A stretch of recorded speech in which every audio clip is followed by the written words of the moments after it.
حضرت علی رضی اللہ تعالیٰ عنہ کے پاس گئے اور بولے آپ ہمارے ساتھ عثمان کے خلاف کھڑے ہو جائیں۔ حضرت علی رضی اللہ تعالیٰ عنہ نے بیزاری سے کہا اللہ کی قسم میں تمہارا ساتھ نہیں دوں گا۔ وہ بولے تو پھر آپ نے ہمیں وہ خطوط کیوں لکھے جن میں انقلاب کی دعوت دی گئی تھی؟ حضرت علی رضی اللہ تعالیٰ عنہ نے فرمایا اللہ کی قسم میں نے تمہیں کوئی خط نہیں لکھا۔ یہ سن کر عام بلوائی ایک دوسرے کا منہ تکنے لگے اور کہنے لگے ارے تم اس شخص کی خاطر لڑ رہے ہو، اس کے لیے غصہ کر رہے ہو۔ ناظرین دراصل عام باغیوں کو یہ پتہ ہی نہیں تھا کہ صحابہ کی جانب سے یہ خطوط بالکل جعلی تھے۔ باغی چند دنوں تک مدینہ میں دندناتے رہے۔ مدینہ کے لوگ فساد کے ڈر سے گھروں میں بیٹھ گئے۔ حضرت عثمان رضی اللہ تعالی عنہ اس دوران مسجد نبوی میں نمازیں پڑھاتے رہے۔ جمعے کا دن آیا تو آپ نے منبر پر خطبہ دیا۔ اس دوران باغیوں نے ہنگامہ کر دیا اور حضرت عثمان رضی اللہ تعالی عنہ پر کنکروں کی بارش کر دی۔ آپ رضی اللہ تعالی عنہ زخمی ہو گئے اور غشی داری ہو گئی۔ صحابہ کرام آپ کو اٹھا کر گھر لے گئے۔ حضرت علی، حضرت طلحہ، حضرت زبیر اور دیگر صحابہ کرام آپ کی عیادت کے لیے آئے اور اس صورتحال پر سخت تشویش کا اظہار کیا۔ ناظرین پہلے باغیوں نے آپ رضی اللہ تعالی عنہ کے نماز پڑھانے اور خطبہ دینے پر پابندی لگائی، پھر نماز باجماعت کے لیے مسجد میں داخلہ بند کر دیا، اور پھر کچھ دنوں بعد حضرت عثمان رضی اللہ تعالی عنہ کے مکان کا محاصرہ کر لیا۔ باغیوں کا مطالبہ تھا کہ حضرت عثمان رضی اللہ تعالی عنہ خلافت سے استعفیٰ دے دیں۔ حضرت عثمان رضی اللہ تعالی عنہ کا اس بارے میں پہلا اور آخری فیصلہ یہ تھا میں اس قمیص کو نہیں اتاروں گا جو اللہ تعالیٰ نے مجھے پہنائی ہے۔ دراصل نبی اکرم صلی اللہ علیہ وسلم کی آپ رضی اللہ تعالیٰ عنہ کو تاکیدی وصیت تھی کہ اللہ تعالیٰ کی طرف سے خلافت کی ذمہ داری ملے تو اس سے دستبردار نہ ہونا۔ آپ صلی اللہ علیہ وسلم کا ارشاد پاک تھا اے عثمان اگر اللہ تمہیں کسی دن یہ منصب عطا کرے پھر منافقین چاہیں کہ اللہ نے تمہیں جو کرتا پہنایا ہے اسے اتار دیں تو تم مت اتارنا۔ نبی اکرم صلی اللہ علیہ وسلم نے یہ ارشاد بطور تاکید 3 مرتبہ دہرایا۔ ناظرین گرمی شدید ہوئی تو باغیوں نے محاصرے کی سختی بھی بڑھا دی اور حضرت عثمان رضی اللہ تعالی عنہ کے گھر اشیاء خورد و نوش اور پانی لے جانے پر بھی پابندی لگا دی گئی۔ پہلے پہل حضرت علی رضی اللہ تعالی عنہ کچھ نہ کچھ ضروریات کا سامان پہنچا دیتے تھے، مگر پھر باغیوں نے انہیں بھی روک دیا۔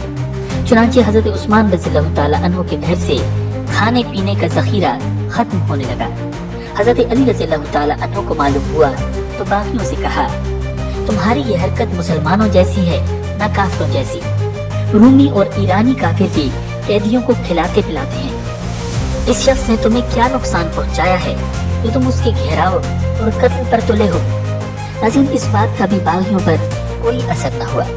حضرت علی رضی اللہ تعالی عنہ مایوس ہو کر لوٹنے لگے تو اپنا امامہ کھول کر حضرت عثمان رضی اللہ تعالی عنہ کے گھر میں پھینک دیا تاکہ انہیں پتہ چل جائے کہ علی آئے ضرور تھے مگر کچھ کر نہ پائے۔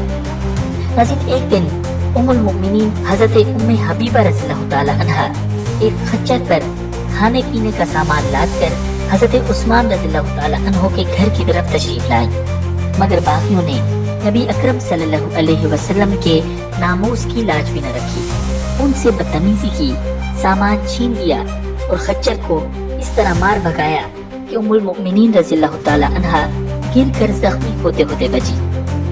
حضرت عثمان رضی اللہ تعالی عنہ نے محاصرے کے بقیہ دن بڑی تکلیف میں گزارے۔ آپ کے پڑوسی حضرت عمر بن حزم رضی اللہ تعالی عنہ بہت چھپ چھپا کر تھوڑا بہت کھانا پینا اپنے گھر سے آپ کے پاس بھیج دیتے جس سے کچھ نہ کچھ گزارا چلتا رہا۔ ناظرین اس تمام ظلم و ستم کے باوجود حضرت عثمان رضی اللہ تعالی عنہ نبی اکرم صلی اللہ علیہ وسلم کی وصیت پر چٹان کی طرح قائم تھے۔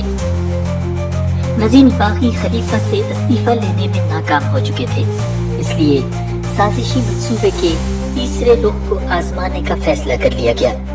طے ہوا کہ مکان پر اچانک دھاوا بول کر حضرت عثمان رضی اللہ تعالی عنہ کو شہید کر دیا جائے۔ حضرت عثمان رضی اللہ تعالی عنہ نے آخری ایام میں